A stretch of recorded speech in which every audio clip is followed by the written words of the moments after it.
3rd century BC China.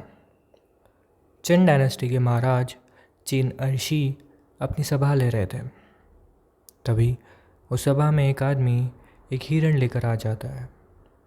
लोग हैरानी से ये सब देख रहे थे क्योंकि जो आदमी ये सब कर रहा था वो राजा का एक खास आदमी था और सभा में काफ़ी ऊंचे पद पर था, ज़ाओ गाओ, राजा के करीबी में से एक। उसने वो हिरण बीच में लाकर खड़ा किया और ज़ोर से पूछा, ये एक घोड़ा है। वो बारी बारी सबसे पूछता, ये एक घोड़ा है ना। कुछ कुछ उसे मना कर देते और कहते कि नहीं, ये एक हिरण है। कुछ उसकी हंसी उड़ाते और कुछ को पता था कि ज़ाओ गाओ की असलियत क्या है, तो वो उसकी हाँ में हाँ मिलाकर कहते, जी हाँ, ये एक घोड़ा है। सभा समाप्त हुई, मगर थोड़े ही दिन में उन सब लोगों को ज़ाओ गाओ ने मौत के घाट उतार दिया जिन्होंने उसकी बात मानने से मना किया था। ज़ाओ गाओ का सिर्फ एक ही सिद्धांत था, जो बात ना माने उसे हटा दो, एब्सोल्यूट मोनोपोली। ज़ाओ ने बहुत जल्दी सीख लिया था कि कैसे खुद को शाही लोगों के बीच में रखकर पावरफुल बनाया जाए। ज़ाओ एक इनंच था, यानी वो व्यक्ति जो नपुंसक बना दिए जाते हैं राजा की सेवा के लिए। ज़ाओ वैसा ही एक आदमी था, मगर उसकी महत्वाकांक्षाएं उसके पद से काफ़ी ज़्यादा बड़ी थीं। ज़ाओ गाओ ने अपनी जर्नी एक लोअर रैंकिंग ऑफिशियल के तौर पर शुरू करी थी, मगर उसे राजा के खास लोगों में शामिल होने में ज़्यादा वक्त नहीं लगा। ज़ाओ में एक कमाल की काबिलियत थी, डिसेप्शन। वो हायर रैंकिंग ऑफिशियल्स का बड़ी आसानी से ट्रस्ट जीत लेता था और उनका इस्तेमाल करता था आगे बढ़ने के लिए। अपनी इसी काबिलियत के कारण वो बहुत कम समय में राजा के करीब पहुंच गया, मगर उसका असली टारगेट उस समय के राजा क्विंची ह्युआंग नहीं थे, बल्कि उनका छोटा बेटा ह्युहाई था। ज़ाओ एक बात अच्छे से जानता था कि वो महाराज को अपनी मीठी बातों में सिर्फ कुछ हद तक फंसा सकता था, मगर वो उसे पूरी तरह कंट्रोल नहीं कर सकता था। तो उसने उसे चुना जिसे वो अपने कंट्रोल में ले सकता था। ज़ाओ गाओ इतना चालाक और मैनिपुलेटिव था कि अगर वो चाहता तो खुद राजा को हटाकर राजगद्दी पर बैठ सकता था, मगर ट्रेडिशनल चाइनीज़ बिलीफ के हिसाब से कोई भी नॉन रॉयल ब्लड कभी राजा नहीं बन सकता, और सबके खिलाफ जाकर वो राजा बन भी जाता तो उसे अपने ही लोगों के हाथों मरवा दिया जाता। ज़ाओ को पावर का लालच था, पोजीशन का नहीं, और पावर पाने के लिए उसने ह्युहाई को चुना, एक मोहरे या कह लो पपेट के तौर पर। उसने ह्युहाई के बचपन से ही अपना भारी इन्फ्लुएंस उस पर रखा, इन्फ्लुएंस इतना कि वो डिपेंडेंसी बन गया।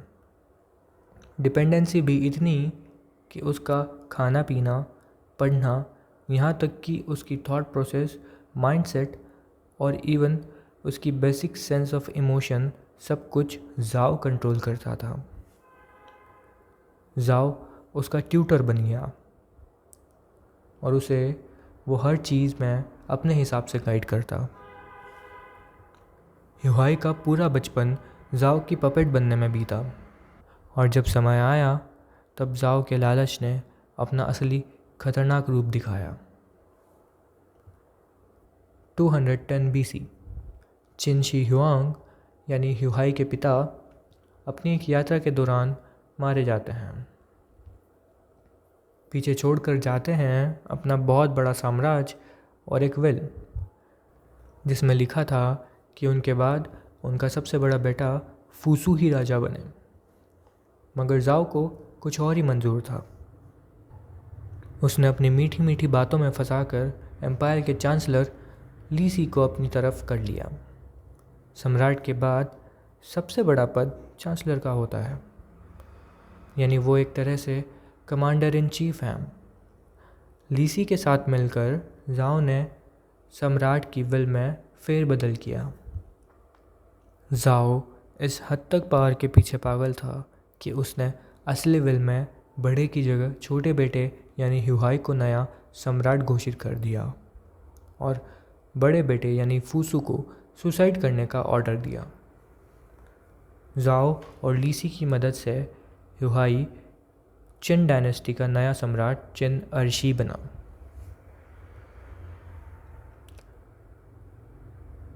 ह्यूहाई के गद्दी पर बैठते ही जाओ खुला सांड बन गया।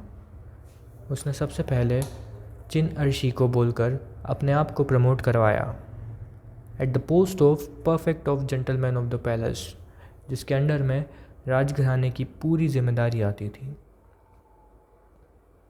पूरा महल मानो जाओ का हो गया और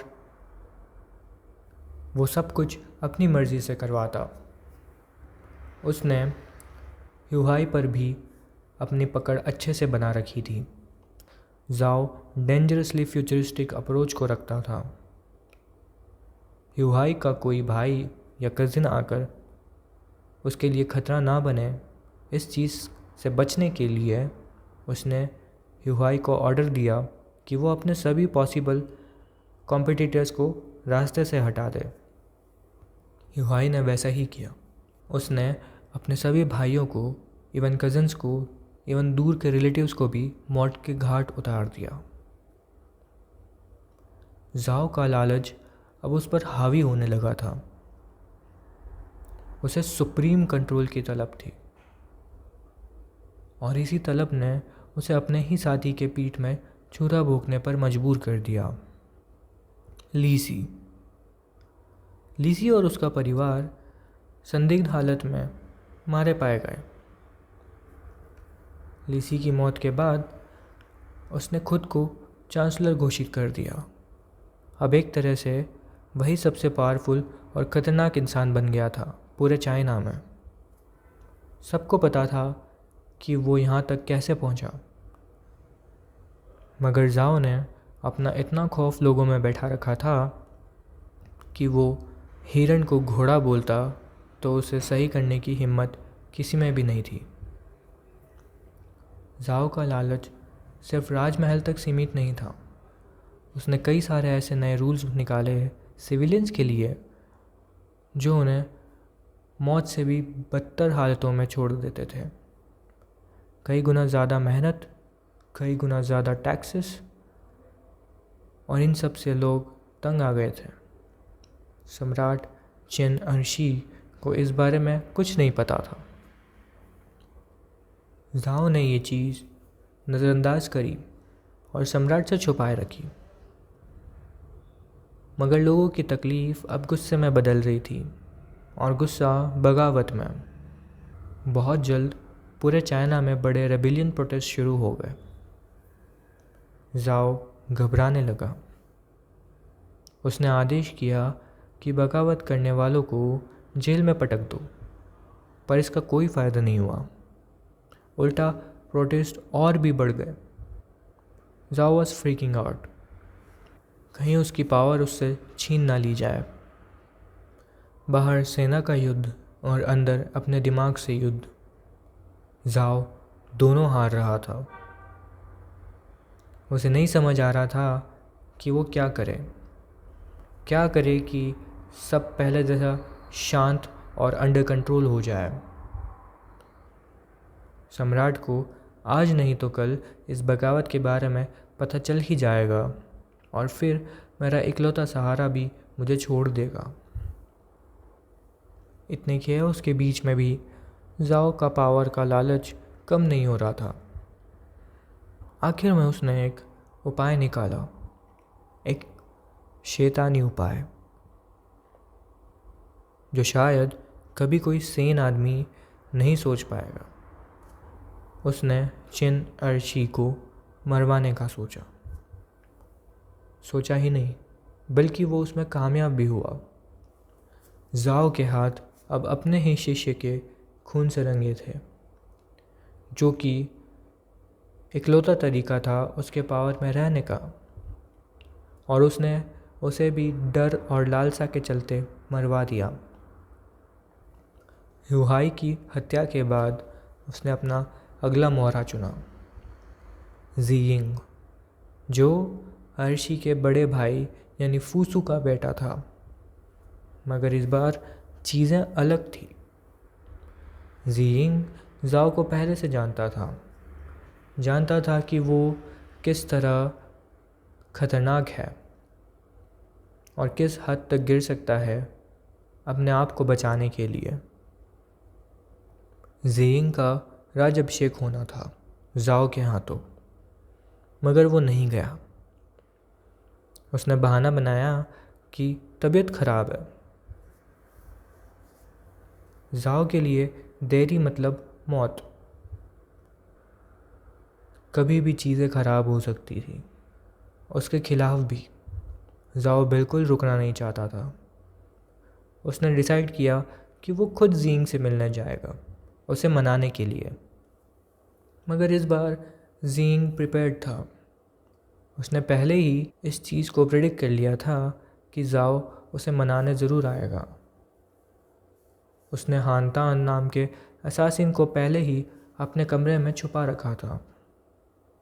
ज़ाओ के एंटर होने के थोड़ी ही देर बाद उसने पीछे से स्टैब कर ज़ाओ की हत्या कर दी। Zhao had a good life. उसकी महत्वाकांक्षाओं के चलते उसे काफ़ी सक्सेस मिली। वही सक्सेस उसके लालच के चलते उसके हाथों से निकल गई और इसे हमेशा के लिए एक टायरेंट बनाकर चली गई।